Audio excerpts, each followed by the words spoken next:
Hey guys, welcome to Drew Tutorial. If you are new here, special welcome.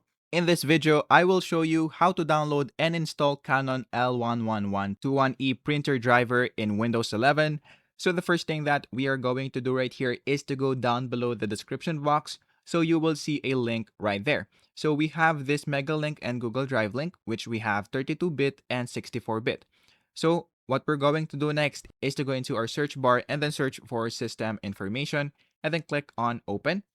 And then in this part, just look for your system type.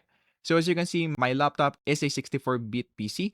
So what we're going to do is to look for the 64-bit link, which is right here.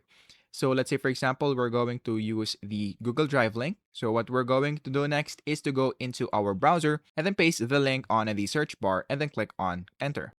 After that, once you are now here, just click on the download button. Just click on download again. So while we're waiting, if you found this video helpful, please don't forget to like and subscribe. That would be much appreciated. And then once you download it, what we're going to do is to go here on the File Explorer and then go here on the Downloads and then put this file on our desktop.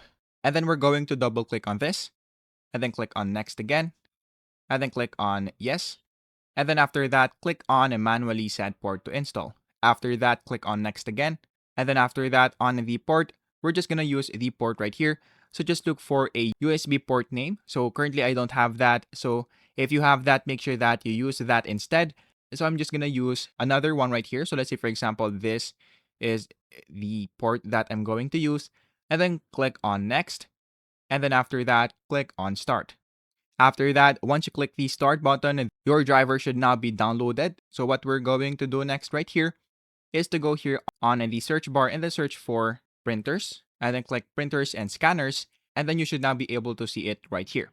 However, if you don't see it, just click on add device, and then after that, just click on add a new device manually. After that, just click on add a local printer or network. So click on next, and then for the existing port, just choose the USB file once again, and then click on next. And then in this part, just look for the Canon file, which is right here, and then click Have Disk, and then click on Browse, and then just look for the file that you have installed. After that, just click on OK right here, and then click on Next, and then you can of course change the name, but I will just leave it as it is. So click on Next once again, and then after that, for the printer sharing, it's up to you right there, but I will just leave it as it is, and then click on Next. After that, you can now print a test page, and then just click on Finish. So that is basically it. That is how easy it is.